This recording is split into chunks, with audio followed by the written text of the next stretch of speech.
बढ़ती महंगाई को लेकर आप जो लोगों से कहना चाहेंगे, अभी इतनी महंगाई बढ़ रही है उस पे आपका क्या कहना है? सर्वात पहिलं तर मी या जनमाध्यम तुमच्या या चॅनलचं स्वागत करतो. निर्भीड अशी पत्रकारिता आहे तुमची, तुमचं पण खूप स्वागत करतो. कारण की आता मागच्या हप्त्यात आपण बघितलं आहे की आमचे देशाचे पंतप्रधान नरेंद्र मोदींनी नॉर्वेमध्ये कशी आपली लाच बुडवली. एक पत्रकारिता त्यांना प्रश्न विचारते त्यावेळेस ते निघून येतात. तो प्रश्न तर मानवाधिकारावर होता. इथं तर या पूर्ण जगाला माहित आहे की भारतावर कसा कसा अन्याय या सत्ताधाऱ्यांचा सुरू आहे. एक आपले पूर्वज जे आहेत ते खरंच हुशार होते. कमी शिकलेले असले तरी हुशार होते की त्यांनी 50 वर्ष काँग्रेसला सत्ता दिली, एक हाती सत्ता दिली. आज आम्हाला त्याचं कारण समजतं आहे की आमच्या वडिलांनी, आमच्या आजोबांनी का बरं काँग्रेसला मतदान केलं. कारण की त्यावेळेस जे सरकार होतं त्यांना प्रश्न विचारल्यानंतर ते उत्तर द्यायचे. मनमोहन सिंग असो, इंदिरा गांधी असो, आपले नरसिंहराव असो, दर 2 दिवसांनी प्रेस कॉन्फरन्स राहायची. इथे जेव्हापासून सरकार बसली नरेंद्र मोदींनी एक सुद्धा प्रेस कॉन्फरन्स घेतली नाही. का बरं? ते घाबरतायत, लोकांच्या प्रश्नांची उत्तरं द्यायला घाबरतायत.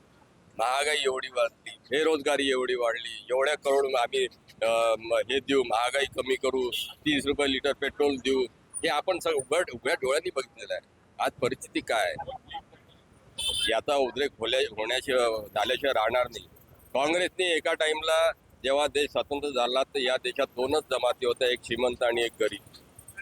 काँग्रेसने त्या गरिबांना या संस्थाने जे होती, प्रायव्हेट संस्थाने जी होती त्यांना सरकारमध्ये सामील करून त्याच्यामध्ये नोकऱ्या दिल्या आणि एक मध्यम वर्ग तयार केला.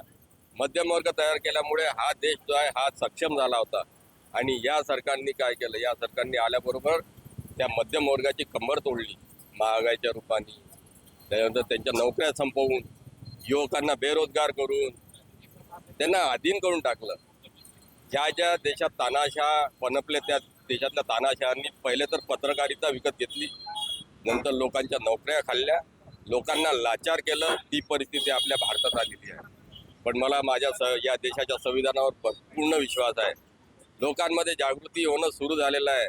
या सरकारला मी चेतावणी देतो की येणाऱ्या काळात युवकांचा आणि तरुणांचा जो उद्रेक होईल ना त्याला सांभाळता नाकीनऊ येणार आहे. मी आपल्या चॅनलला खूप धन्यवाद म्हणतो की त्यांनी पूर्ण गावागावात जाऊन किंवा शहरात जाऊन एक सर्वे करतायत. आपण लोकांना दाब विचारतायत महागाईवर. पेट्रोल डिझेल महत्त्वाचा विषय आहे. जर पेट्रोल महाग झालं, डिझेल महाग झालं तर या वाहतुकीवर फरक पडतो.